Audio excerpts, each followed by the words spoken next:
ada yang bilang kayak gini, lebih baik aku resign gak ya? Lebih baik aku bilang kayak gini gak ya ke bos aku? Atau kamu bilang, aku harus pilih yang mana sih? Yang A atau yang B ya? Nah, jawabannya yaitu tergantung kamu lagi ya. Nah, kenapa tergantung? Kita tuh harus tahu nih tujuan kita itu apa ketika mau melakukan atau mengambil keputusan sesuatu.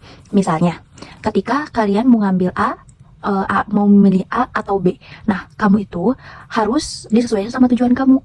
Jadi, kalau tujuan kamu ingin mendapatkan sesuatu, pilih plan-plan yang dimana untuk menjurus ke sana gitu. Nah, kemudian kita itu kayak permainan kartu, teman-teman. Dimana ketika ada yang mendapatkan kartu bagus, tapi tidak bisa memainkannya, tetap aja kalah. Dan ada juga yang mendapatkan kartunya jelek, ya tetap aja kalah gitu ya. Nah, ada juga yang mendapatkan kartu jelek, tapi dia bisa bikin cara mempermainkannya ternyata menang gitu ya. Nah, hal-hal seperti itu tuh adalah dimana kita tuh tidak bisa mempengaruhi faktor-faktor eksternal kayak tadi ketika dikocok dan dibagikan kartu, kita tuh nggak bisa milih mana kartu yang bagus atau mana kartu yang jelek. Nah, ketika tapi yang kita bisa diubah adalah atau cara untuk bisa menang, bagaimana kita cara mengambil keputusannya atau bagaimana cara kita bermainnya di kartu itu gitu ya. Kalau kita tahu kalau kita bisa tahu bagaimana caranya memenangkan permainan itu dengan kartu yang seadanya, ya kita bisa gitu ya. Jadi tidak sama sekali faktor eksternal itu yang memengaruhi faktor internal kita. Jadi kita tuh bisa memenangkan permainan itu melalui dengan bagaimana cara kita bermain atau mengambil keputusan. Misalnya gini deh, contohnya ya. Contohnya ada perempuan, yaitu saya nama si A, dan ada perempuan yang nama si B. Nah, kedua-duanya adalah suka sama satu cowok yang dimana itu kecengan dia. Nah, si A itu adalah cewek yang cantik banget. Dia punya kecantikan yang anggun, ya cantik lah. Gimana sih kecantikan para wanita gitu ya. Dan yang kedua ini, yang B ini ya BB aja gitu ya, biasa-biasa aja, nggak terlalu cantik.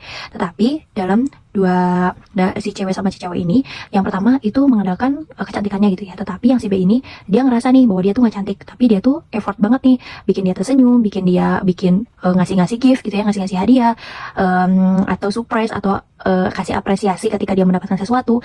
Nah, ternyata si cowok ini malah milih yang si B gitu ya. Nah, jadi faktor eksternal itu, misalnya si cewek itu cantik gitu ya, tapi ketika itu kita tuh nggak bisa nyaingin dia nih dalam faktor eksternal, tapi kita tuh bisa nyaingin dia lewat faktor internal kita. Misalnya kayak tadi yang dilakukan sama si cewek B ini, dia tuh effort banget nih sama si cowok itu. Nah, kayak gitu nih salah satu contohnya. Nah, teman-teman, di sini aku mau sharing-sharing aja bahwa faktor eksternal itu kita nggak bisa menentukan atau bisa memilih gitu ya, tapi kita bisa mengambil keputusan yaitu lewat dari faktor internal kita. Faktor internal kita itu adalah bagaimana kita menyikapi segala sesuatu yang ada di hadapan kita, yaitu faktor eksternal. Contohnya lagi nih, ketika kita ingin ke warung, nah itu tuh ada lagi hujan-hujannya gitu ya. Nah, kita milih nih, apakah kita mau ke warung tidak pakai payung dan hujan-hujanan, atau kita pakai payung dan tubuh kita tuh nggak kehujanan gitu. Nah, faktor eksternal kita nggak bisa memberhentikan hujan itu, tapi faktor internal kita bisa mengambil keputusan-keputusan yang akan melindungi diri kita, yaitu kita menggunakan payung ke warungnya. Nah, kayak gitu teman-teman. Jadi kalian jangan terpengaruh oleh faktor-faktor eksternal yang datang sama kalian, tapi kalian tuh bisa memengaruhi atau kalian tuh bisa menang melalui perubahan-perubahan yang ada dalam diri kalian. Yaitu ingat satu quotes dari saya, yaitu rubah diri kamu, yaitu faktor internal kamu untuk menghadapi faktor eksternal kamu.